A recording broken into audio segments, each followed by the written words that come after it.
pues buenos días otra vez y nada, pues espero que el debate con Miriam haya podido servir un poco pues para pues lo que hacemos siempre, por lo menos opinar y participar en ver qué cosas pueden sernos útiles o no, porque la idea es un poco siempre, no hay nada yo creo que sea blanco o negro y al final pues hay que intentar ir tomando decisiones de qué hace uno con su vida, si va a una residencia, no, o otras opciones. En el siguiente caso, ahora viene José Miguel, que también es compañero nuestro aquí en la universidad. Él da clase en el grado en psicología y él ha trabajado también como psicólogo antes de venir a la universidad en consulta privada. Y la idea un poco es el tratar de cómo mejorar en la adversidad. Es decir, al final realmente las adversidades dicen que nos ayudan o nos hacen más fuertes. Pues bueno, yo creo que a veces, y desde luego, en mi opinión, los usuarios de polio son de las personas más resilientes que he visto en mi vida. Es decir, no sé, los usuarios que conozco de polio son todos realmente verdaderos héroes, de verdad, yo es lo que siento.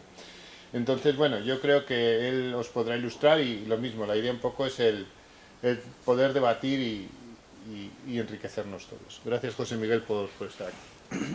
Bueno, yo antes de empezar la charla quería enlazar un poco con lo que nos contaba antes Miriam. Yo creo que tenemos que entender que esto no es una cuestión económica y que envejecer con dignidad es una cuestión de derechos. Da igual que le cueste al Estado dinero, que sea rentable. El dinero da igual, es una cuestión de derechos. De envejecer con dignidad es un derecho que tenemos en las sociedades de derecho. Entonces creo que el enfoque no tiene que ser económico, sino que tiene que ser un enfoque de derechos. Que cuando vayamos a un ministerio o vayamos a cualquier empleador público a decirle que no se están cumpliendo con lo que han prometido, hay que decirle que es nuestro derecho. Cualquier otro enfoque me parece que es erróneo. Si en Hacienda no hay dinero, pues que no le den dinero a ACS, que no le den dinero a FCC o que no le den dinero a CLECE. Pero yo sí, por ejemplo, yo sí que creo que las residencias no deberían de ser privadas, ni la sanidad ni la educación. En Finlandia, que es como el modelo top de Europa de educación, está prohibido lucrarse. Hay cero empresas que gestionan colegios. Hay cero empresas que gestionan residencias. Entonces, eso es un derecho de los ciudadanos españoles. Y desde ahí, quiero que tenemos que interiorizar ese punto de entender, quizás yo soy muy activista en esto, también recuerdo una charla en un congreso hace, no sé si 2 o 3 años que tuvimos en Almería sobre envejecimiento y nos hablaba también el presidente de Fundación Pilares de que, por ejemplo, el modelo de cuidado en casa era más, no sé si lo había dicho antes este señor, era económicamente más rentable para el Estado. Pero es que hay mucha gente que quiere envejecer en su casa y quiere tener un servicio de 24 horas. Y eso es rentable para el Estado encima. No solo que un derecho, sino que hay rentabilidad. Y hablaban también de que el punto de no querer ir a las residencias, claro. Es que cuando no quiero ir a un sitio es porque donde voy sé que lo voy a pasar mal. Yo que me dedico a la salud mental, siempre nos dicen qué hay que hacer para que una persona no ingrese en salud mental. Claro, nadie quiere ingresar en salud mental. ¿Por qué? Porque lo atan, lo sedan, le quitan todos sus derechos. Y cuando se entra, yo también he trabajado en residencia, y cuando se entra a una residencia, a la mayoría de personas le quitan todos sus derechos y le quitan la dignidad. Entonces es normal que no quiera ir. Porque yo no quiero ir a ese sitio donde dejo de ser persona para ser un objeto.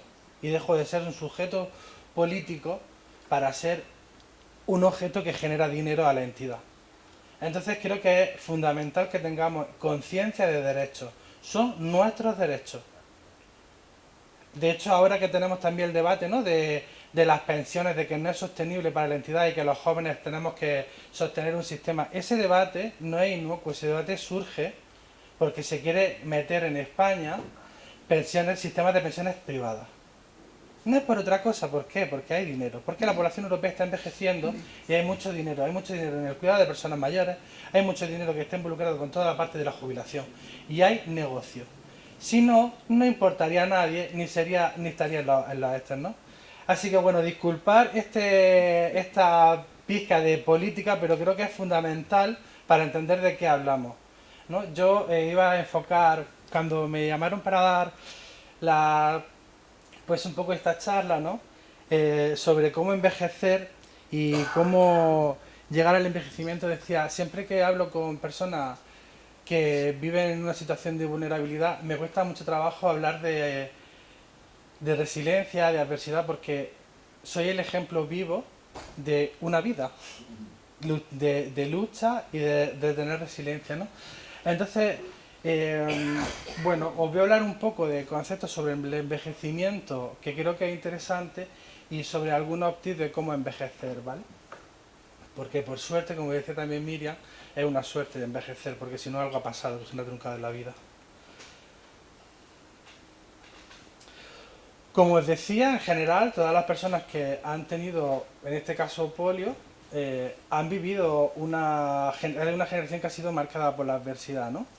Además, suele haber que fueron afectados desde joven, aunque algunas no necesariamente, y eso hay una marca que es para el resto de la vida. Luego hablaremos sobre el estigma que ello también implica, ¿no?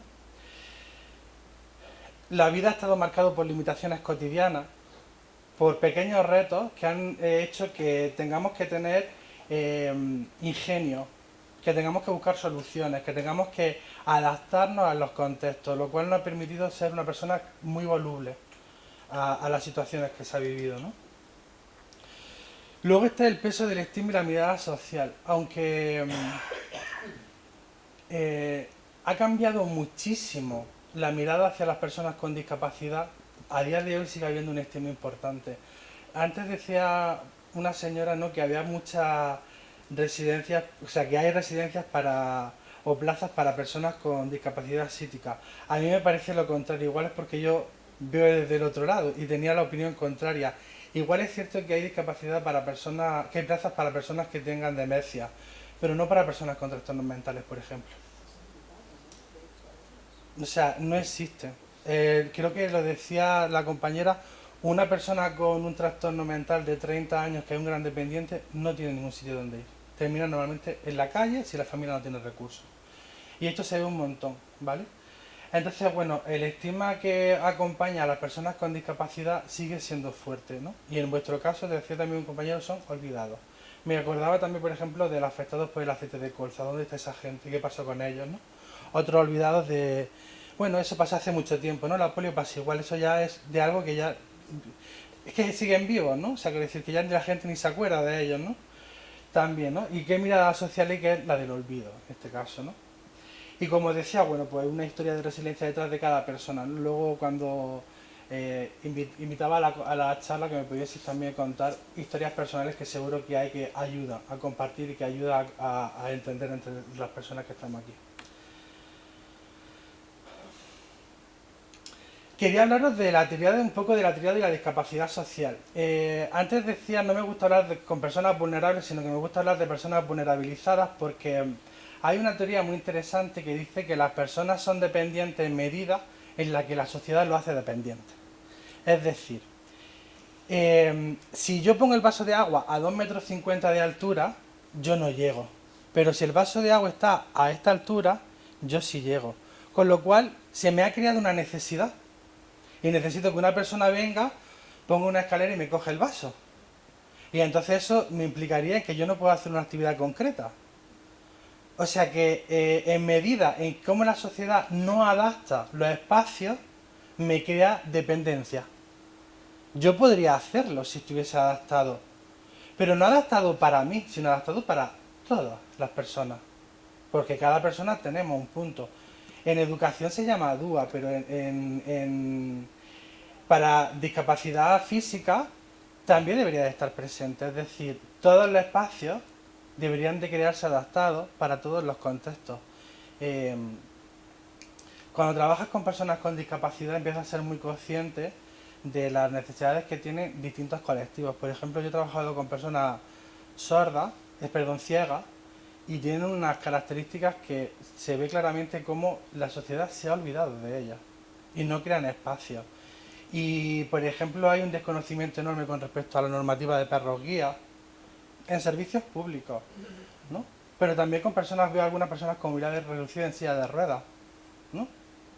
Crear espacios que estén habilitados para estas personas. No crear la necesidad de que tengan que ser asistidos, porque cuando yo soy asistido también pierdo una parte de dignidad y pierdo una parte de autonomía, ¿no? Entonces es importante también esa parte de entender que se ha aprendido a vivir a pesar de que la sociedad no ha puesto trabas constantemente. No ha hecho la vida difícil y las personas que tienen una discapacidad, a pesar de ello, han sabido salir adelante, ¿no? Hablábamos del afrontamiento, que luego lo vamos a ver, y de la creatividad, ¿no?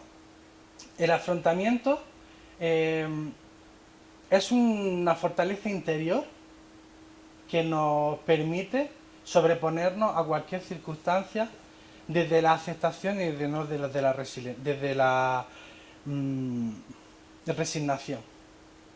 Tengo una dificultad, sé que la tengo y podré actuar en consecuencia. Esto también es interesante para cuando nos hacemos mayores, es decir, si yo nunca he corrido, nunca he salido a correr, pues igual cuando tenga 70 años no es el momento de que salga a correr, ¿no? Y hay que ser un poco coherente también. O si nunca he podido correr, no, porque estoy en silla de ruedas, pero igual cuando me hago mayor no tengo que pensar, joder, es que me gustaría salir a correr todas las mañanas. Pues no, no es el punto, ¿no? Creo que también hay que ser ahí coherente y tener un poco de sentido común de qué quiero hacer y qué puedo hacer, ¿no?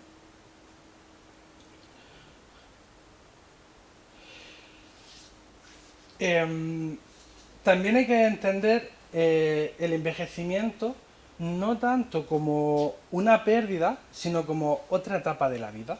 Cuando somos niños hacemos acuerdo a lo que somos niños, en el proceso de adolescencia vivimos una etapa de adolescencia, la juventud pronto, ¿no? Que es la adolescencia tardía es un momento de descubrir en los primeros amores, salir de fiesta, ¿no? Como que las primeras experiencias son vividas de forma increíble, ¿no? La primera ruptura de amor es insuperable, ¿no? O sea, es la primera vez que alguien, el primer desamor, yo que he sido psicólogo y trabajar en lo clínico, típico chaval, chavala de 18, 20 años que llega, que le ha dejado el novio o la novia, es un auténtico drama, ¿no? En ese momento, porque es con una intensidad, porque es la primera vez que le pasa. Al hombre o a la mujer de 40 que le han dejado 3 veces, ya esto ya pues no, no genera estrés, ¿no? Entonces, bueno, la etapa de envejecimiento es una etapa más de la vida, en donde la cosa se lo hablaba antes Miriam, ¿no? Los cambios no nos gustan cada vez menos, sino que queremos tener cierta estabilidad y queremos vivir tranquilos. El padre de una amiga mía siempre dice la frase que me encanta, es, no me dejan vivir tranquilo, porque siempre le están pidiendo cosas, siempre yo no sé qué, ¿no? Entonces queremos vivir tranquilos. Es un momento en donde tenemos que ser capaces de integrar que hemos vivido, ha pasado la vida y llegamos a un punto de hacer otras cosas. Aquí quería también mencionar que al recién premio príncipe de Asturias, que es un coreano, que tiene un libro muy interesante que se llama La sociedad del cansancio. Y habla de cómo las sociedades, sobre todo las occidentales, no han medido por el valor de la productividad. Y cuando llega la jubilación, dejamos de ser productivos para la sociedad y muchos nos identificamos por el trabajo que hemos tenido o por lo que hemos hecho a nivel de producción. Y cuando llega ese momento de la jubilación, dejamos de ser productivos para la sociedad en términos económicos. Y eso se vive como un quebranto porque ¿y qué hago yo ahora? ¿A qué me dedico? O esto también pasa muchas veces en las personas que no son mayores, que tienen pues mi edad, 30, 40, 50 años, y se quedan en paro y entran en depresión, porque no producen para la sociedad, porque la identificación se hace a través del trabajo. Bueno, pues es el momento de quitarnos esa parte y de pensar de que las personas no tenemos un valor por ser productivas, sino que tenemos un valor por ser personas. Y esto en otras sociedades y en otras culturas, el envejecimiento se ve desde muchos ámbitos. En muchas culturas las personas que toman las decisiones son las personas mayores porque portan la sabiduría, portan la experiencia de la vida. Sobre todo en culturas de zona de África y América Latina, las personas mayores tienen el valor de conocer la vida, el valor de haber vivido. Porque saben los años lo que no saben los días, dice el refranero español, ¿no? Entonces, eso es un valor que no debemos tampoco dejar que se pierda. Nuestra sociedad es un poco más individualista y ahí no se ve tanto, pero que cuando envejecemos, pues eso es una capacidad de llegar e integrar dentro de la etapa donde se hace otra cosa. Yo que me dedico mucho a investigar sobre juegos, hay un hecho muy curioso y es que conforme se avanza, el juego es un motor de aprendizaje básico que nos da, ¿no? Y entonces conforme avanzamos en la edad, dejamos de jugar, ¿no? Hasta que llegamos sobre los 18 o 20 años, que se deja de jugar mucho, ya nos dedicamos a trabajar, familia, hijos, no, y cuando llega la jubilación aparece otra vez el juego, porque ya no hay, sobre todo en hombres, no tanto en mujeres, aquí hay una diferencia de género, ¿no? Y los hombres pueden jugar empiezan a jugar al dominó, a la petanca, a las cartas. Las mujeres siguen estando todavía más recluidas en la parte de cuidados de la casa y demás, pero también pueden aparecer y es muy curioso, ¿no? Entonces creo que es un buen momento para volver a retomar el juego y contactar con esa vitalidad que nos da el juego, ¿no? También un momento de cambios cognitivos, emocionales, sociales, ¿no? Hay cierto que el envejecimiento está asociado a un deterioro cognitivo, emocional, ¿no? Y este proceso no es igual en todas las personas. Igual que todas las personas que tenéis polio o han tenido polio o no tienen los mismos síntomas, las personas no envejecen igual. Y los procesos son totalmente distintos y son personales. Y por eso yo creo que en el momento de envejecer se tiene lo que decía Miriam, ¿no? No hay un modelo único para cada persona, sino que cada persona tiene que construir su modelo. Pues aquí pasa igual. Igual hay personas con 90 años. Mi bisabuela vivió 107 años y hasta los 105 años cuidaba de sus hijas. Y al final le dio una subida de azúcar y los 2 últimos años estuvo peor. Pero hasta los 105 años era independiente y su hija era independiente y siguió cuidando de su hija hasta los 105 años. ¿No? O sea, no es lo normal, pero quería poner un caso que a mí me resulta curioso. No quiere decir, o sea, que cada persona tiene un proceso de envejecimiento que es único y que va a estar determinado por determinantes sociales que os voy a hablar ahora de ello un poco. Entonces, no puede haber una solución única para el envejecimiento, cada uno tenemos que construir la nuestra. Entonces, bueno, tendremos también que aquí buscar procesos que sean de compensación a lo que no tenemos. Me voy a referir mucho a Miriam porque quiero que tenemos como charlas un poco paralelas, lo que pasa es que ella en un lado y yo en otro, ¿no? Igual lo que necesito es una persona que cuide, que haga las labores de casa porque yo no tengo capacidad física, porque la he ido perdiendo. Pero yo cognitivamente estoy bien, con lo cual yo quiero seguir tomando mis decisiones y teniendo las riendas de mi vida, ¿no? Tener un propósito es muy importante. Creo que tener metas en la vida es fundamental. Saber qué quiero hacer, hacia dónde quiero ir, hacia dónde quiero mirar es fundamental. Porque si no nos sentimos perdidos. Y la meta no tiene que ser productiva. La meta puede ser que quiero hacer una cocha de ganchillo para mi nieta. O puede ser que quiero todas las mañanas ir a tomar café. Pero sí tener un propósito de vida. Porque si no, lo que normalmente pasa es que me siento en el sillón, enciendo la tele y ahí muero. Y de ahí se pierde todo. Capacidad cognitiva, capacidad física, emocional, salud, la soledad, todo. Enfrente de la televisión es la muerte de las personas mayores. Entonces tener un propósito en la vida es fundamental. ¿Qué quiero hacer con mi vida? ¿A qué quiero dedicar el tiempo que tengo? ¿Vale?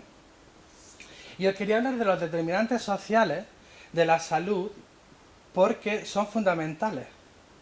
Porque no es lo mismo haberte criado en el barrio de Salamanca que haberte criado en Villaverde. No es lo mismo pertenecer a una familia muy pudiente y que no.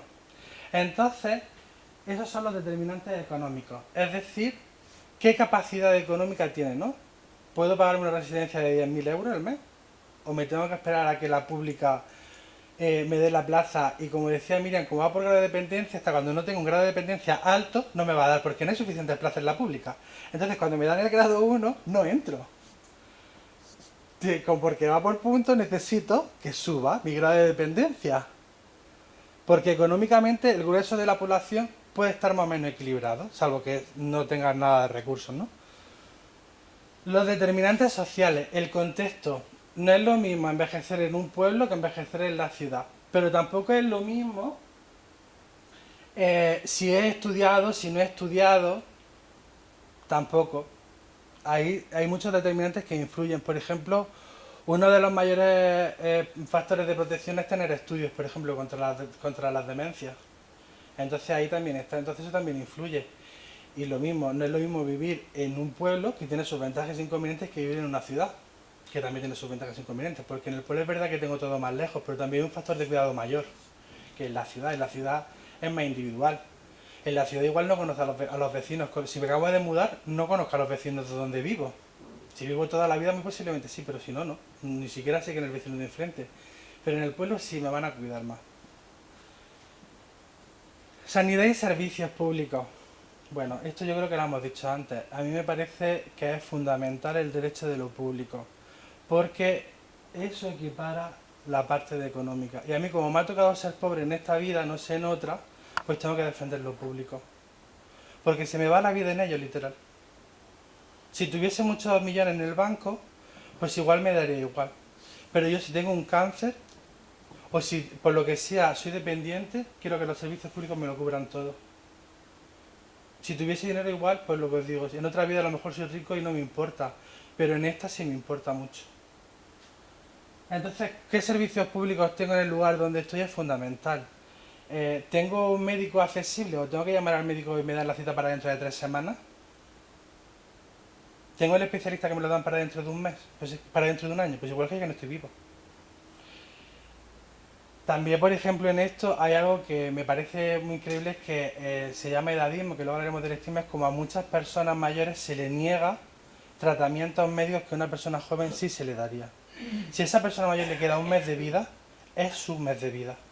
Nadie debe de quitárselo, ni menos por dinero, porque el Estado tiene dinero para ello. El entorno físico, si hay contaminación, si no hay contaminación, el tipo de clima también afecta. Con el cambio climático que tenemos, yo que vengo, como se nota, del sur de Andalucía, o sea, soy almeriense, el clima es muy distinto. Y también es un factor de vida. En verano, las olas de calor, os aseguro que no son lo mismo aquí en Burgos que en Almería, ya os lo digo, ¿vale? O sea, en Almería no bajamos de 30 grados en ningún momento del día, y aquí a 30 grados estáis que os morís. Os veo en los supermercados, la gente cuando tiene el calor con 31 o 32 grados, es que no podemos soportar esto y nosotros ahí estaríamos como que a gusto estamos, ¿no? Es como por la noche, ¿no? O sea que eso también es un determinante, ¿no? Y que cada vez va a ser más importante, porque la zona sur de España, por ejemplo, cada vez va a ser menos habitable para las personas mayores.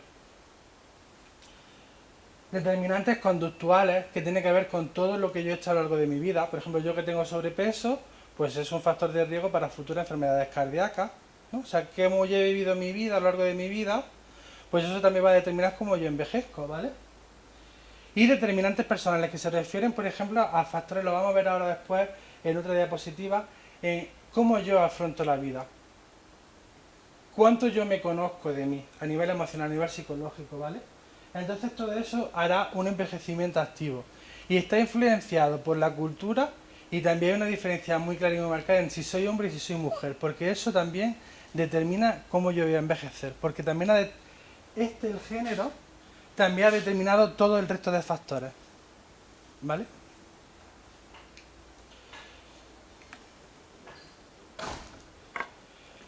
Bueno, la resiliencia, que es lo que os decía, que aquí es donde están los factores personales. He puesto un árbol porque me parece que es muy significativo la parte del árbol, porque como que da a entender los 3 aspectos que brinda la parte de una persona. Las raíces es aquello que no se ve, ¿no? Tiene que ver con todo lo que tiene que ver con lo que hay dentro de mí, ¿no? ¿Cómo me hablo a mí mismo?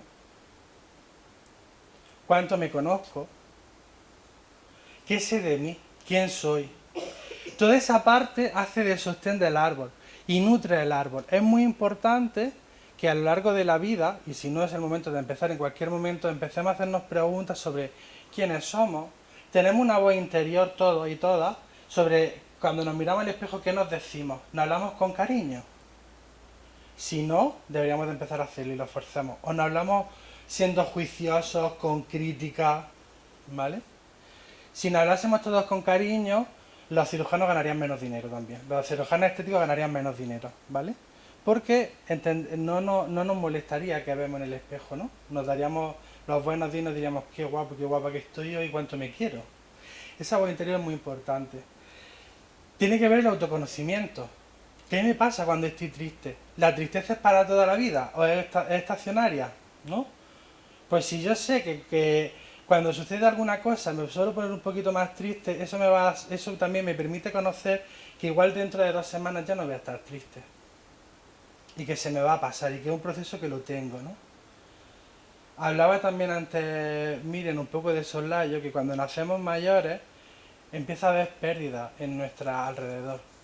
Nuestros hermanos, primos, nuestros padres, ¿no? O sea, que es muy posible que vayamos teniendo pérdidas significativas. Eso también es muy importante aceptarlo y entenderlo y integrarlo dentro de nosotros como un proceso, aunque sea duro, ¿no? Y también hablaba aquí en las raíces del propósito, ¿no? Tener un propósito es fundamental. Luego está el tronco, que es aquello que nos mantiene erguidos ante la vida, ¿no? Y hablaba de la gestión emocional. Como veis, la gestión emocional está sopesada o está también por la parte de abajo de las raíces. ¿Qué me pasa? ¿Qué me pasa en la vida o cómo yo vivo la vida emocionalmente? Digo que yo después que he pasado consulta, la crisis del hombre de los 40 y los 50, cuando llegan, que es como el momento en donde los hombres nunca hemos mirado a qué nos pasa en la vida y llevamos tantas piedras en la mochila que nos arrastra, y los hombres tenemos discapacidad emocional. O sea, no sabemos ponerle nombre a las emociones, no sabemos identificar las emociones que nos suceden, sabemos decir estoy cabreado y estoy contento y puede ser que estoy triste, pero poco más, ¿no? Las mujeres, por algo de la diferencia de género, ahí tenéis mucho más manejo, ¿no? Pero la gestión emocional es muy importante, saber qué está pasando por mi cuerpo y cómo puedo afrontarlo, ¿no? Tener el pensamiento flexible, no ser absolutista, la vida no es blanca o negra, hay una escala de grises, ¿no? Entonces el ya no valgo para nada es una sentencia muy dura, porque es para nada. Digo yo que para algo sí, ¿no? Y que algo bueno habrá, ¿no? O todo lo que hago está mal. Esos son síntomas de poca flexibilidad cognitiva, ¿no? Entonces, bueno, hay que empezar a relativizar qué puedo hacer, qué no puedo hacer, cómo lo puedo afrontar, ¿no? Esto también tiene que ver mucho con este discurso interno que tenemos, de cómo nos hablábamos, que hablaba antes, ¿no? Y tomar decisiones conscientes. Es fundamental que las decisiones las tomemos en primera persona, porque también así podremos afrontar las consecuencias. Cuando nosotros no tomamos una decisión consciente, sino que muchas veces la toman por nosotros, las consecuencias las vivimos nosotros, o nosotros en primera persona, las sentimos como injustas y nos sentimos como que no tenemos control de nuestra vida. Entonces es importante tomar decisiones conscientes. Y esto que estoy diciendo también tiene que ver con el edadismo, es que me adelanto, pero surge constantemente, y es en pensar que las personas mayores no tienen capacidad de decisión. Han decidido toda su vida y de repente hay un momento en el que no sabemos por qué hay personas que piensan que no pueden decidir sobre qué quieren hacer en su vida. Sobre si lo que quiero es un centro de día, que decía, mira, si quiero irme a una residencia o si quiero quedarme en mi casa. De repente parece que esa capacidad en donde han podido tener una vida de o han trabajado o no, han tenido hijos o no, o han sobrevivido a lo largo de toda su vida, llega un momento en que parece que eso se pierde. No sé en qué momento, pero quiero deciros que en España, salvo que lo diga un juez, legalmente todas las personas tenemos capacidad de decisión sobre lo que nos suceda a nosotros, ¿vale? Y luego está la copa, ¿vale? Que tiene que ver con todo lo que hay hacia afuera, que son las redes de apoyo. Mirad, las redes de apoyo son fundamentales en todas las etapas de la vida. Tener personas a las que llamar para contarle que estás jodido o jodida, eso es salud mental. Tener una persona en la que cuando necesita ayuda puedas llamar para que venga, para que te coge el vaso de 2 metros a 2 metros de alto, es fundamental. Las redes de apoyo son necesarias, somos seres sociales. Estar solos o solas no nos ayuda en nada. Entonces, eso es fundamental. Tener una red de apoyo cuanto más amplia, mejor. La comunicación asertiva. La comunicación asertiva, ser asertivo como que se describe muy fácil, pero es muy difícil en realidad. Porque tiene que ser, pero yo lo traduciría como ser honestos con nuestros sentimientos y comunicarlo a las personas. Bueno, por un lado sería ser asertivo, que para mí tiene que ser coherente con lo que nosotras queremos, ¿vale? Que es hacia nosotros mismos, que es cómo he vivido, cómo quiero vivir y qué es lo que yo siento, quiero y necesito. Eso hay una coherencia. Y otra es cómo yo lo expreso hacia la gente, ¿no? Que no sea de una forma agresiva, a veces es difícil, ¿no? Y luego tener un sentido de contribución. Las personas nos sentimos generalmente bien cuando aportamos a la sociedad, aunque no sea económicamente. Creo que si se puede, soy un fiel defensor de hacer voluntariado. Me parece interesante que si se puede y se tienen las capacidades, que creo que generalmente se puede hasta muy avanzada edad, me parece que hacer voluntariado nos ayuda a sentirnos mejor con nosotros mismos y a querernos más. Damos a los demás, pero también recibimos mucho. Hay causas para hacer voluntariado de lo que queráis. O sea, de lo que queráis hay asociaciones. Me parece interesante también eso. Y sobre todo también porque construimos comunidad. Y me parece que generar comunidad siempre es importante. Esto lo iba a preguntar y lo vamos a dejar para el final, porque viendo que se está grabando, luego lo comentamos. Bueno, entonces envejecer con sabiduría, hemos hablado ya un poco de ello, ¿no? Tiene que ver con aceptar qué me está pasando, pues puede ser que tenga algunas achaques más, que tenga algunas limitaciones más. Lo reconozco y no me lamento porque no pueda salir a correr todas las mañanas. O porque es que ya no puedo hacer, no sé, cosas que igual antes sí que hacía, pero que ahora no puedo. Pero ¿qué puedo hacer para solucionar o qué alternativas tengo? Mantener la autonomía lo más posible física, emocional y social. Nutrir el sentido de la vida, y aquí hablo de proyectos, vínculos. Otra cosa que creo que es interesante es aprender de forma continua. No hay edad para no aprender algo. Si toda tu vida quisiste aprender a hacer algo, no lo sé qué, cocinar tarta, yo qué sé, hacer ganchillos, me da igual, hacer esparto, yo qué sé, igual es el momento de aprenderlo. Es un buen momento la jubilación, o cuando llegamos a ser mayor que empezamos a tener más tiempo. Entonces no hay algo que tuviese una edad. Eso es una limitación que es nuestra. ¿Vale? Cuidar además el aprendizaje es uno de las mayores protecciones que tiene que ver con lo otro, y por eso lo he puesto. Porque entrena la atención y la memoria. Aprender para nuestro cerebro es efervescencia pura. Nuevas conexiones en las neuronas. Requiere atención. Requiere planificación. Todas las funciones ejecutivas se trabajan ahí. Y en vez de dibujar mandales en una residencia, que es lo tipiquísimo que nos ponen a hacer, se puede aprender algo nuevo. Y estamos haciendo lo mismo y además es gratificante y es placentero. Con lo cual no hay motivo para no hacerlo. Practicar la gratitud y la aceptación. Me parece también que dar gracias por lo que se tiene es importante, a pesar de cualquier circunstancia. Los otros días vi una entrevista que le hicieron a un chico que se quedó huérfano con 17 años y decía que daba las gracias por todo lo que tenía, que él ya sabía lo que no tenía.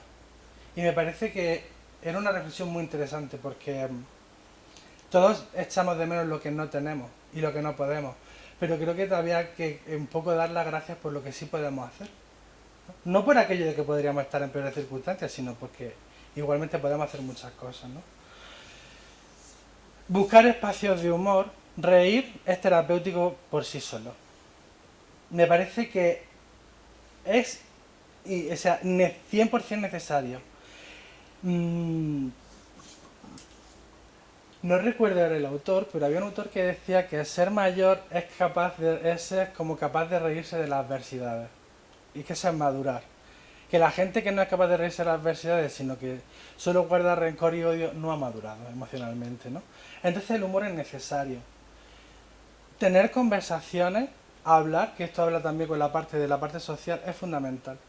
El habla también, aunque no lo creamos, requiere de mucha parte cognitiva, con lo cual todos los aspectos sociales son necesarios. Tener la interacción con otra persona, hay un esfuerzo de entendimiento. Entonces aquí entramos en el mismo nivel de la necesidad de tener relaciones sociales. Por eso los cohousing y todos estos sitios gustan tanto también, ¿no? Porque no lo hago solo, sino que lo hago con más gente. Esa es la gracia, ¿no? De estar en sitios donde la gente... Claro, la diferencia en estar en una residencia en donde todo el mundo no está bien es que quizás es más difícil crear esos lazos. Si las residencias estuviésemos bien, serían igual de guay que los cohousing. O sea, quiero decir, se ha creado un modelo en base a una necesidad porque el modelo que había anterior, donde lo decía alguien que era café para todos, no funciona. Porque todos tenemos ritmos de vida distintos. Pero ahí donde la gente tiene libertades, sí es capaz de establecer relaciones auténticas. Entonces la conversación es fundamental. Y esto nos lleva a tener conexión, a sentir la capacidad de pertenencia. Es muy importante sentir que pertenecemos a algún sitio. Saber que tenemos un lugar donde ir y un lugar donde estar. Aquí en España ese lugar suele ser la familia nuclear, pero no todo, cada vez menos las familias nucleares son más pequeñas. Entonces las relaciones sociales son fundamentales. Porque es el lugar donde se pertenece. O igual tiene una familia muy extensa, pero soy el último que queda de la familia, de los últimos, o mi hermano está en Texas, ¿no? Entonces tener ese lugar es muy importante. Compartir experiencia, a todos nos gusta hablar de nosotros y contar qué nos ha pasado a todo el mundo. O sea, no hay ningún sitio, ¿no? Y el este de sentirse útil también tiene que ver con aportar cosas para la sociedad. Entonces, decálogo del buen envejecimiento, ¿qué sería? Aceptar mi historia, todo lo que me ha pasado, todo lo que os ha pasado, os ha llevado a ser las excelentes personas que sois ahora mismo. Sin todo lo que os ha pasado no seréis quienes sois. Con lo cual, es necesario integrar eso en nuestro ser. Y que podría haber sido mejor porque fulanito yo no sé qué, podría, pero lo que tenemos también hay que valorarlo. Y es que eso es lo que tengo, ¿no? Reconocer nuestras fortalezas. Aquí creo que está la parte de ya sé que no tengo, pero ¿qué puedo hacer? ¿Qué puedo seguir haciendo? ¿Qué puedo seguir aportando? ¿Qué puedo seguir dando? ¿Qué se me da bien? Pedir ayuda sin miedo. Aquí la autonomía no es hacerlo todo solo. La autonomía es saber qué yo puedo hacer, qué no puedo hacer y dónde necesito ayuda.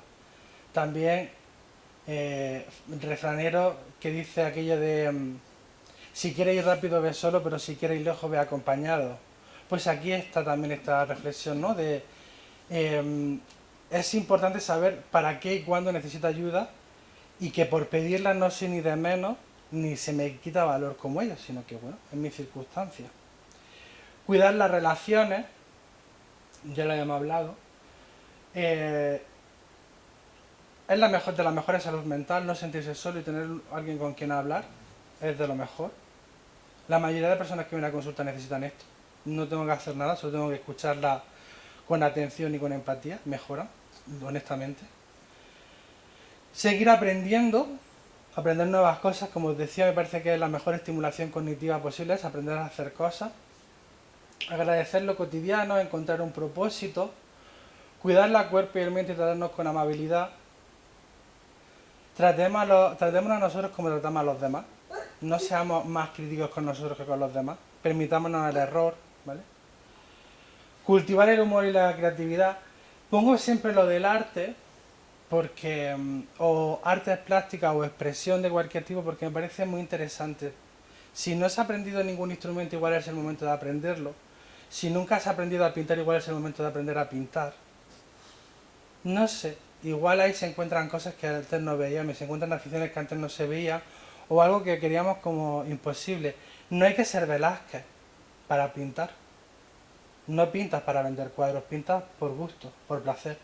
Hacer arcilla, yo qué sé. O sea, quiero decir que hay muchas cosas. Igual quiero aprender a hacer cosas de cuero. Que también hay una, ¿no? O sea, quiero decir, no lo sé, ahí hay una parte que me parece muy interesante para cuando... Me parece interesante en todas las edades, pero en personas mayores que hay tiempo para ello me parece que es interesante porque se hace algo que gusta, que se aprende y que es gratificante. Y compartir la sabiduría, ¿no? Compartir aquello que hemos aprendido con otras generaciones. Todo esto de encuentros intergeneracionales tiene que ver con ser capaces de compartir lo vivido en ambas direcciones. O sea, yo no he vivido tantos años y no tengo conocimiento de qué se vivió hace años, pero puedo aportar un conocimiento por haber nacido en la generación que me ha tocado vivir. Y lo de las distintas generaciones tenemos conocimientos que nos toca por nuestra generación, ¿no? Y esto es lo bueno de los encuentros intergeneracionales.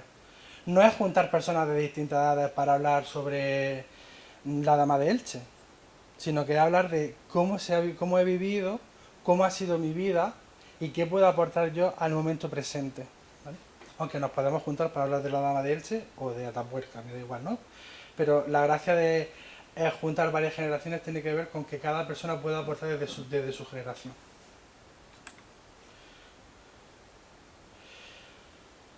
Bueno, calidad de vida. Tenemos tres esferas, ¿no? Que es el bienestar físico, psicológico y el bienestar social. El bienestar físico pues tiene que ver con cuidar el cuerpo, que la cantidad de energía que tenemos. También es importante saber administrar la energía a lo largo del día. Darnos tiempo para el descanso. Es importante. No tengo por qué levantarme a las 8 de la mañana si me duermo tarde, ¿no? Salvo que esté en una residencia y me despierte, que te levantan a toda la misma hora, ¿no? Que hay, claro, esto es algo de no tener en cuenta, ¿no? Que no se tiene en cuenta. Pero si no estoy si estoy en la residencia, voy a luchar, voy a hacer resistencia pasiva, que es no de levantarme y no despertarme de la cama, para defender mis derechos, ¿no? Para poder descansar, porque es fundamental tener buen descanso. Hay una creencia que es errónea, que es que con el tiempo las personas mayores duermen peor. Y eso no es cierto. Sí es cierto que se necesitan menos horas de sueño, pero no dormir peor. Dormir peor suele ser por toma de medicamentos o por justamente por no tener los medicamentos adecuados, por no tener buenos tratamientos del dolor o de cosas por el estilo. Pero dormir, el descanso debería de ser en todos los rangos de edad, ¿vale? Alimentarnos bien, una buena alimentación va a repercutir en nuestro estado de energía. Y pongo el manejo del dolor porque conforme pasa el tiempo, el manejo del dolor es peor.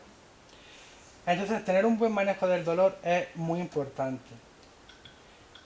Tiene que haber medicación, pero también quiero deciros que se sabe que casi más del 50% de la sensación de dolor es un estado psicológico.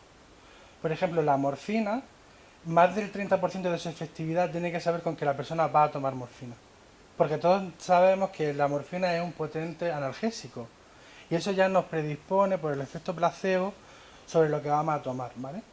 Entonces, es importante también tener ese manejo del dolor. Aquí, por ejemplo, todo lo que tiene que ver con técnicas de relajación, de respiración, son muy importantes. Si queremos hacer mindfulness, pues mejor que mejor. O algo de yoga, mejor que mejor. Hay muchísimo manejo del dolor y bueno, me duele y habrá días que tenga más o menos dolor y habrá días que pueda hacer más o menos. También saberlo, ¿no? Y si hoy no puedo salir a jugar a las cartas porque tengo mucho dolor, pues mañana saldré. Hoy me voy a cuidar o voy a hacer todas las cosas bien para mañana no tener ese dolor, ¿no? El bienestar psicológico tiene que ver con todos los pensamientos. También quiero decir una cosa, y es que tendemos mucho a identificarnos con la mente y a pensar que nosotros somos nuestra mente. Y eso no es cierto. Nuestra mente es un órgano más y nosotros somos el cuerpo entero. Entonces, no es más importante nuestra mente que el resto del cuerpo. El resto del cuerpo también nos habla. Entonces, y esto lo digo porque los pensamientos están por allí y van pasando. Y solo hay algunos que nosotros los cogemos. Pero igual que nosotros los cogemos, podemos decidir soltarlos. Y aprender ello también es fundamental. Entonces, tenemos que cuidar nuestros pensamientos. En vez de coger los pensamientos malos, pues quedémonos con los pensamientos buenos. Y los malos intentemos soltarlos antes. Las emociones pasa exactamente igual. Todas las emociones nos están hablando. Siempre pongo el ejemplo de la tristeza porque es una emoción que me encanta el trasfondo que tiene, porque a priori parece que la tristeza es mala, pero la tristeza tiene que ver con un recogimiento emocional en donde nos está diciendo que algo está mal. Y lo que hace la tristeza es que nos invita, por un lado, a reflexionar sobre qué está mal, y por otro lado, tiene un componente social que imita hacia afuera y es para que el resto de personas nos cuide. Y a mí me parece que es muy bonita, en realidad, porque nos está diciendo, oye, en tu vida hay algo que estás haciendo mal o que no te está sentando bien, y por otro lado invita a que los demás te cuiden. O sea que es perfecta, ¿no? Porque es totalmente de cuidado.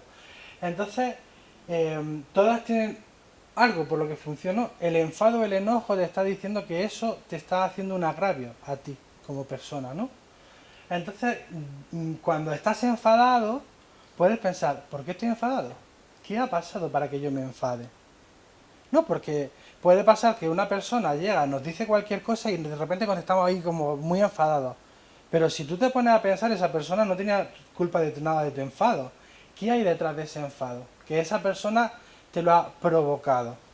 Que en realidad sea la persona que ha detonado un enfado previo que tú tenías con algo que seguramente no tiene nada que ver con esa persona. Entonces ahí buscar qué emociones hay, qué me están diciendo las emociones, cómo me siento, ser consciente de ello, importante. ¿Qué actitudes tengo en la vida? ¿Tengo una actitud derrotista? Ya no valgo para nada. Me voy a morir aquí. Es que ya solo quiero morirme. ¿Vale? Pues ahí también verlo. Y el sentido del humor, ¿no? A nivel social, lo que hablaba, lo había dicho ya antes, apoyo afectivo, sentimiento de pertenencia, participación comunitaria y sentirse útil, es fundamental, ¿vale? Son pilares básicos. Y aquí os quería hablar del estigma, del edadismo.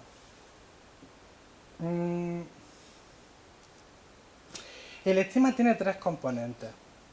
Uno son los estereotipos que tienen que ver con lo que pensamos. Voy a centrarlo solo en personas mayores, ¿vale? Porque el estigma lo hay sobre muchísimas. O sea, es decir, podría ser sobre personas migrantes, sobre personas con problemas mentales, sobre hombres, sobre mujeres en general, ¿no? O sea, es decir, pero hay un estigma que es muy fuerte sobre personas mayores que se llama edadismo. Y, por ejemplo, ¿no? Los estereotipos que tienen que ver con pensamientos, las personas mayores no entienden de tecnología. Pues algunas personas mayores no entenderán de tecnología, pero eso no tiene por qué ser algo que sea para todo el mundo. Los mayores ya no pueden aprender cosas nuevas, que esto es lo que hablaba antes, ¿no? Las personas con discapacidad son dependientes o frágiles. Las personas mayores son todas iguales, enfermas o están solas, ¿no? Esto se ve, por ejemplo, en el mundo de la cultura, en el cine, se ve muy claro cuál es la visión que se tiene de las personas mayores, ¿no? Que puede ser una persona totalmente dependiente o sola o que está ida, que no tiene ningún tipo de capacidad. Ahí se ve muy claro el estereotipo, ¿no? De cómo se ven las personas mayores. En las películas se puede ver, en las películas, en las series se ve muy claro y eso que hemos visto durante toda nuestra vida ha ido también calando sobre cómo tiene que ser una persona mayor. Claro, cuando nosotros envejecemos, decimos yo no me correspondo con esa persona. Entonces tenemos el sentimiento de ser eternamente jóvenes también, ¿no? Porque no identificamos con lo que nos han dicho que es una persona mayor o cómo debe de envejecer una persona mayor, ¿no? Los prejuicios tienen que ver con las emociones que tenemos asentados sobre nosotros mismos, sobre las personas mayores. Es decir, ¿qué emoción pasa conmigo cuando hay una persona mayor, no? Sentir lástima, incomodidad, al interactuar con una persona con discapacidad mayor, pensar que una persona mayor es una carga o que ya no puede aportar nada, creer que si alguien usa un bastón vacía de ruedas hay que hablarle como a un niño, esto se ve así. Evitar conversar sobre proyectos, sueños con alguien mayor, porque ya es tarde para eso, ¿no? Ya las personas mayores no pueden tener sueños o proyectos, porque total se van a morir. Como si yo no me fuese a morir. Como si yo no pudiese salir y me tropezase alguien por ahí, o me pudiese pasar cualquier cosa, o una enfermedad, que decir, ¿no? O sea, en ese sentido, ¿no? Pensar que ya, ¿para qué van a hacer proyectos? Si es total. Y entonces estas dos conjunciones crean lo que se llaman que son actitudes, ¿no? Que hablar por encima en lugar de una persona mayor sin preguntarle su opinión, no ofrecer información o emplear a alguien por su edad, diseñar actividades sociales o culturales sin accesibilidad física o cognitiva, tratar con sobreprotección, no te levantes, lo hago por ti, sin permitir autonomía en un tono infantil y paternalista con adultos mayores. Esto también genera situaciones de agravio muy importantes y se viven también en el aspecto sanitario. Y es, por ejemplo, no contarle a una persona mayor su diagnóstico médico y se lo cuentan a su hijo. Y yo, que soy la persona afectada, tengo que pasar por un filtro como si yo no tuviese capacidad cognitiva para que el médico me lo contase a mí. Sino que se lo cuenta a otra persona y a la otra persona me cuenta lo que le da la gana. Oye, mira, es que es al contrario. Me lo cuentas a mí y yo ya le contaré al resto de personas qué le quiero contar yo. Porque es mi vida, no es la vida de la otra persona. eso, para empezar, es flagrante, quiero decir, o sea, es una invalidación de derechos fundamentales, el derecho a la información, ¿vale? Pero también lo que hablamos, que se tomen decisiones por nosotros, lo decía antes Miriam, ¿cómo es posible que haya familia y que el centro lo permita, que una persona no vaya a la residencia antes de ser ingresada? Recuerdo, yo también he trabajado en residencia, y recuerdo el caso de una mujer que los hijos le dijeron que le iban a ingresar de forma temporal porque estaban haciendo obra en su piso, ¿vale? Eh, y esta mujer, bueno, pues yo cuando llegaba, ¿no? Le hacía la primera entrevista, a mí nadie me informó de esto, pero ella me dijo que iba a estar ahí unos meses y que iba a estar 4 o 5 meses y que se iba a ir, ¿no? Cuando llevamos 6 o 7 meses, yo caí en la cuenta de que esta mujer llevaba más tiempo del que decía que se iba a ir y lo pregunté en la dirección del centro y me dijeron que no, que ella se iba a quedar allí, que estaba ingresada de por vida. O sea, ¿de qué estamos hablando? ¿No? O sea, ¿cómo es posible que a una persona se le mienta y que no sepa qué va a pasar con su vida? Esa decisión no le corresponde a nadie nada más que a ella, ¿no? O sea, es una vulneración de derechos fundamentales. Entonces, y eso lo crea el edadismo. Pensamos que las personas, hablar como niños a una persona mayor, o cuando se hacen actividades, plantear actividades de niños para personas mayores, en residencias pasa mucho, ¿no? Que cuando se lleva juegos, se llevan juegos infantiles. Y ver a las personas de 60, 70 años, 80 años, jugando con un muñequito que son los típicos juegos de niños de 5 años, que tú dices, ¿por qué? No hay necesidad de esto, ¿no? Quiero decir, o sea, es normal que a una persona mayor no le parezca atractivo un juego para un niño de 5 años. Es que no sé, o sea, quiere decir, ¿en qué piensa la gente cuando hace eso? O sea que eso también tenemos que reivindicar la sociedad, todas las personas que somos conscientes de que las personas mayores tienen todos los derechos hasta que se mueran o hasta que tengan capacidad para ello, ¿no?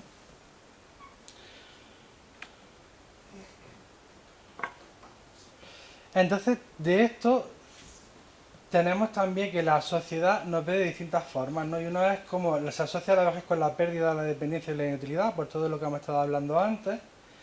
Las personas con discapacidad pueden sentir doble discriminación, la de la discapacidad y la de la vejez, porque también hay mucho estigma sobre cómo debe de ser una persona con discapacidad. Y a veces el entorno no siempre lo hace por maldad, a veces lo hace porque queremos protegerlo. Pero también, aquí me pregunto yo, ¿proteger de qué? Han tenido una vida con muchas adversidades. Entonces pueden tenerlo, ¿no? Y entonces se infantiliza y se limita la autonomía con la intencionalidad de protección, pero lo que realmente estamos haciendo es crear dependencia. Porque cuando no dejamos que una persona haga cosas, pues deja de hacerlas. Y ya luego volver a recuperarlas, pues no, cuando si yo me parto una pierna y pierdo una parte de movilidad, luego es difícil recuperarla. Pues si dejo de hacer cosas por pérdida de autonomía, luego es más difícil recuperarlo también, ¿no? Cuando habría que continuar con la función. Y también quería hablarles de una cosa fundamental, que es el autoestima. Todo esto que hablamos de sociedad hacia afuera, también está de sociedad hacia adentro. Es decir, en nosotros y en nosotras, que hemos crecido viendo cómo las personas mayores tienen que cumplir un papel en la sociedad, luego nos autoimponemos ese papel de qué podemos o qué no podemos hacer. Y tenemos frases como, ya soy mayor para hacer eso. Que yo pregunto, ¿por qué? ¿No? Que es lo que os decía, ¿por qué no puedo aprender a tocar la guitarra con 80 años? ¿Porque me va a morir dentro de 2 años? Pues 2 años que he estado tocando la guitarra, ¿no? Quiero decir, o sea, ese pensamiento, ¿qué hago esos 2 años? ¿Me quedo sentado viendo la tele? En Andalucía viendo a Juan y Medio, aquí no sé, aquí no sé en qué cadena es, ¿no? Este tipo de actitud al final es lo que nos lleva a hacer una pérdida de la calidad de vida, y en vez de disfrutar la vida en un momento que podría ser bonito, y que tenemos tiempo que siempre hemos querido porque el trabajo nos lo ha quitado, pues no se tiene, ¿no? Y nos imponemos los límites. Entonces aquí liberémonos de esa carga y hagamos lo que nos dé la gana. Pensemos de otra manera. Si ya me voy a morir, ¿qué más me da lo que piensen de mí? Si ya me voy a morir, ¿qué más da? En vez de pensarlo de forma contraria. Si ese es el factor limitante, la muerte, pensémoslo al contrario. Yo no creo que, o sea, a mí me parece que tener la muerte como yugo también es un error. Porque entonces por esa regla de tres deberíamos de tenerla todas las personas, porque cuando naces mueres. en algún momento. Cuando la vida lleva a la muerte. No se puede parar, ¿no? No se puede frenar. Entonces, quitémonos ese error y hagamos lo que consideremos que queremos hacer a pesar de qué piense la gente de nosotros. Tengo una amiga que acompaña a personas con cáncer en sus momentos finales, o sea, todos sus pacientes mueren, ¿vale? Y hace acompañamiento a las personas con cáncer y a las familias. Y siempre, hablando con ella, me parece un trabajo muy duro, pero a la vez muy bonito. Y siempre dice que la gente se arrepiente de lo que no hizo en su vida. No nos arrepintamos de nada cuando llegue ese momento, quedémonos satisfechos con lo que se hace, ¿no? Y nada, aquí quería invitar la pregunta de cómo nos vamos y que si me pudieseis contar un poco sobre vuestras vidas y ejemplos de resiliencia que habéis tenido, cómo habéis crecido o qué ha sido crecer con la polio, con el síndrome de la subpolio.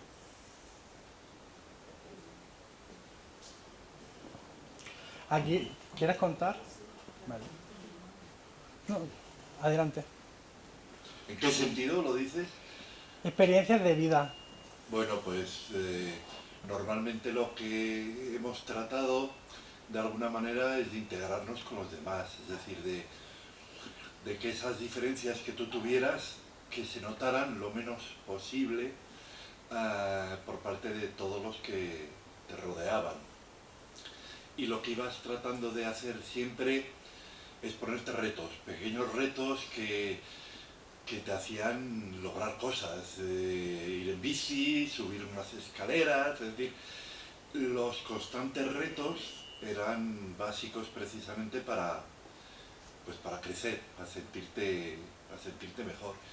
Y luego, de alguna forma lo que vas tratando es de dedicarte a cosas en las que crees tener una ventaja. Es decir, uno se da cuenta de que por unos caminos has tenido, digámoslo así, una mala fortuna, ¿no? Y entonces lo que haces es tratar de cultivar esos otros aspectos en los que dices, bueno, pues en esto soy mejor, si cuento mejores chistes o hago mejores cosas, pues ahí es donde voy a triunfar dentro de este mundillo competitivo en el que estamos, ¿no? Yo creo que por ahí han ido buena parte de lo que luego llamamos resiliencia, ¿no? De lo que es decir, a ver, tengo que tirar para adelante. Muchas gracias. ¿Quieres compartir?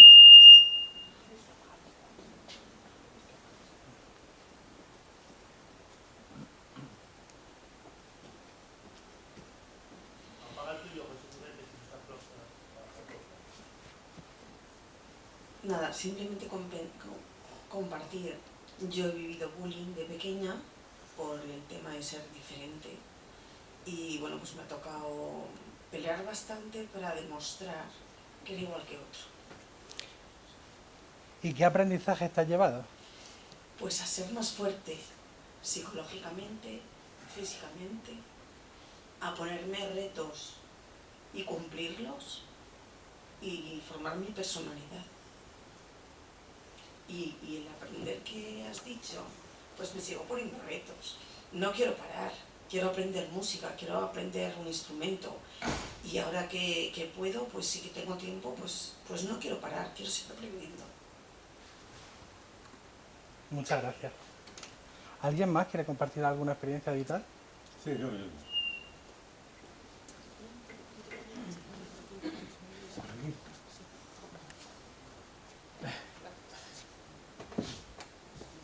Buenos días. Bueno, me llamo Miguel Ángel. Sí, que he sufrido, bueno, prácticamente cuando iba al colegio, pues se metían conmigo por mi discapacidad, que era muy pronunciada físicamente, se notaba mucho. Y bueno, yo trataba de pasar desapercibido, pero era imposible. Entonces, bueno, lo paliaba estudiando, intentando, estando en la escuela, pues procuraba estudiar más, pero aún así era imposible porque, aparte de que se me notaba mucho, los insultos, no había forma de que pasaran desapercibidos. Y bueno, a base del tiempo, haciéndome un poco más mayor, pues yo intenté llevarlo de la mejor manera posible. Y bueno, con el tiempo me he dedicado a hacer otras cosas,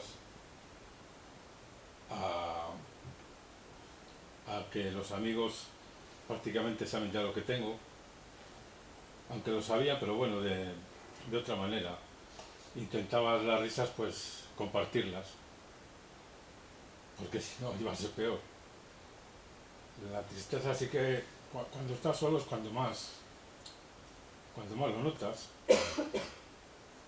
Y bueno, a base de compartirlo, pues yo creo que lo he superado, vamos. Pero bueno, la polio está ahí.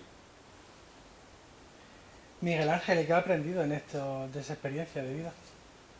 Pues a sobrellevarlo, sobre todo a sobrellevarlo. Y a ser fuerte, Ujú. físicamente y emocionalmente. Porque si no, Mal, ¿no? eso. ¿Alguien más quiere compartir algo? Sí.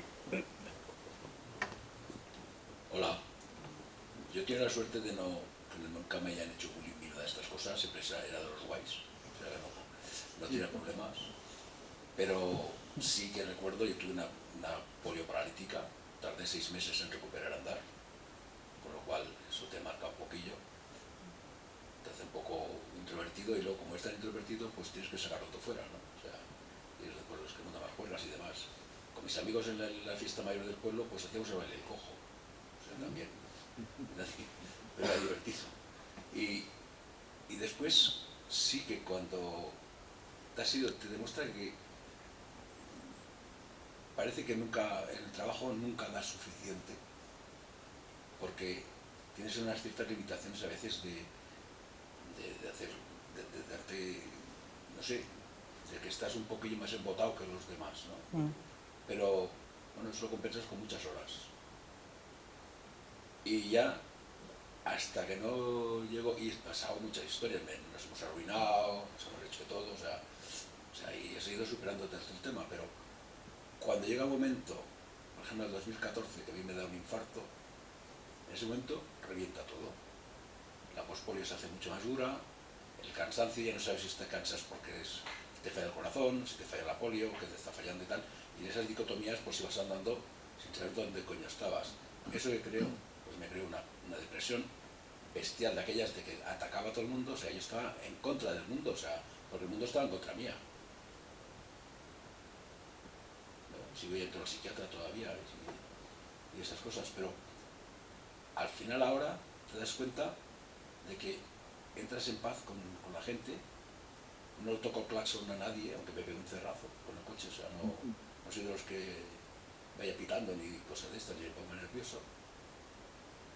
Y al final pues buscas un hueco para pelear realmente, y pues te dedicas pues eso, a la polio, a la pospolio, a dar mandobles a diestro y siniestro cuando hablas con los políticos y demás, o sea, la exigencia, la persistencia, y eso, que pienso decir que esta pelea de ahora es la que me hace estar mucho más tranquilo. Muchas gracias.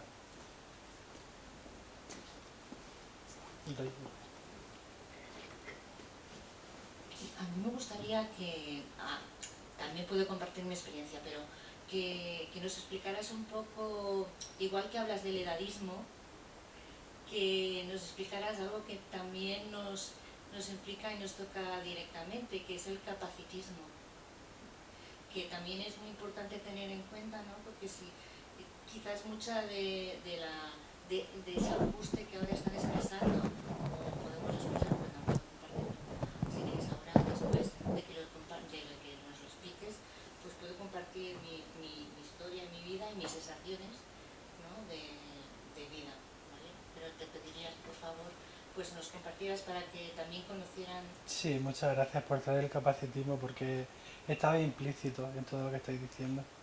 Sí, pues bueno, si quieres dejamos que hable él y luego retomo yo la palabra para no intervenir.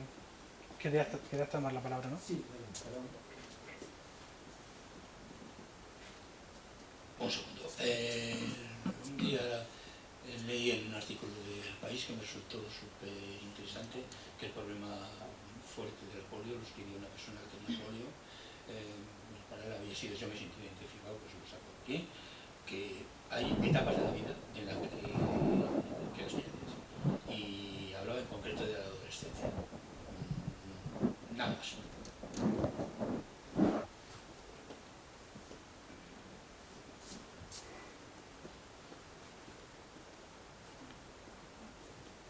Y ya retomo yo la palabra.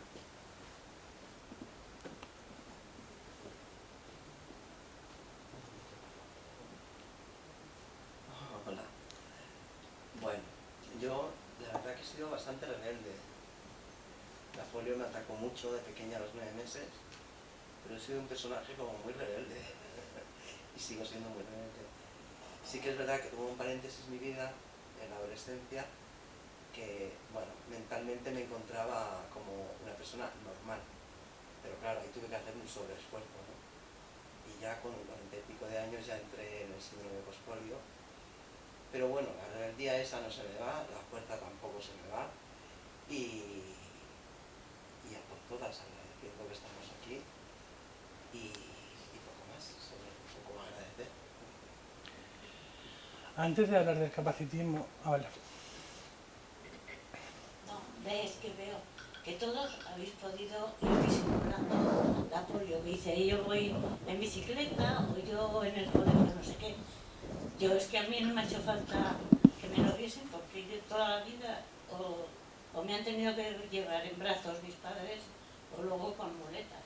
Entonces nadie me ha hecho bullying y nada de eso.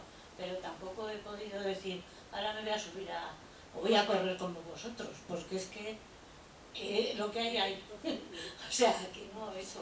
Ahora no me ha quitado para que yo he estado en la calle con los demás que me empujaban la silla y he trabajado normal, pero vamos, que no me han dado la oportunidad de decir, a ver si corro más o a ver si me subo al árbol.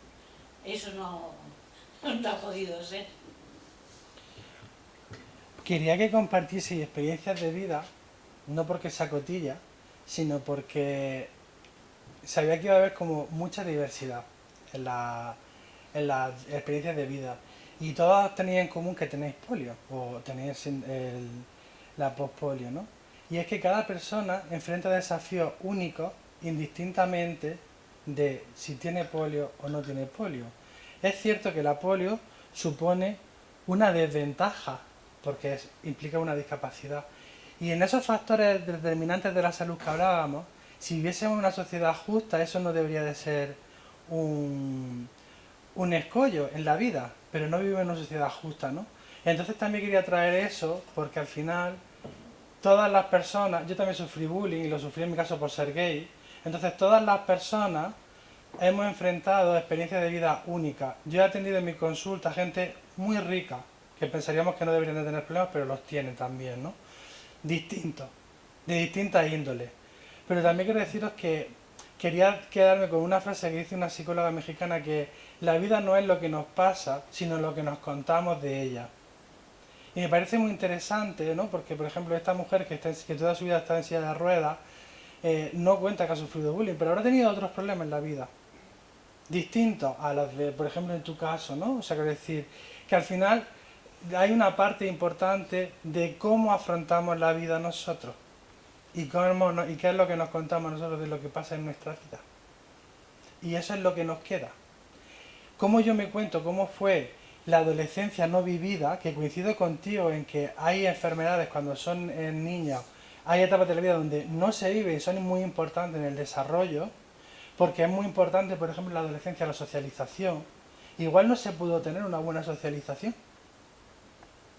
Igual no tuvisteis las oportunidades de esos primeros escarceos de amor, de esas primeras salir, de esos primeros normalizados, que no normal, sino cómo se vería una experiencia normalizada, ¿no? Y no se ha tenido, y eso crea una grieta en nuestras vidas. Y la vida suele consistir en tapar esas grietas que ha sido nuestro desafío de vida que en algún momento nos ha surgido, ¿no? Y con respecto al capacitismo, gracias por traerlo, porque igual que existe el edadismo, existe el capacitismo. Y creo que lo decía antes, las personas no valemos ni por lo que hacemos, ni por lo que valemos, sino que somos por ser, valemos por ser. Entonces también hay una mirada que trae mucho a la producción económica de qué pueden hacer las personas y en base a eso las miramos. Eso es el capacitismo en esencia, ¿no? Es decir, qué puedo hacer y qué no puedo hacer o qué se me exige hacer o qué nivel de producción tengo que alcanzar para ser económicamente rentable. Cuando el valor que tenemos las personas es moneda económica, vamos muy mal. Y ese es un problema de la sociedad actual, que es que medimos a las personas por la capacidad de producción. Y las personas no deberíamos de ser medidas por la capacidad de producción. Las personas tenemos un valor intrínseco por ser y tenemos un valor esencial con respecto a la sociedad por ser. Entonces, igual que existe el edadismo, existe el capacitismo, también existe toda la discriminación hacia cualquier tipo de diversidad sexual, que también hay que verlo. También es un problema, por ejemplo, en el colectivo de personas mayores, el tema de la diversidad sexual. Las residencias de mayores no puede haber, por ejemplo, en la que yo estaba, por ejemplo, no permitían, en el caso había una pareja de 2 hombres y no le permitían estar en la misma habitación. Pues eso es una discriminación muy importante, por ejemplo. O no reconocer que existe esa realidad, ¿no? Entonces, bueno, ahí no quería cerrar con un mensaje negativo, sino quería cerrar con un mensaje positivo de que al final la polio ha hecho estar aquí con fuerza y con capacidad de supervivencia, y que el aprendizaje que lleváis es un aprendizaje que habéis interiorizado y que os servirá para vuestro envejecimiento. Que estáis ya en él mucho, en otros no tanto. Así que nada, muchísimas gracias por vuestro tiempo.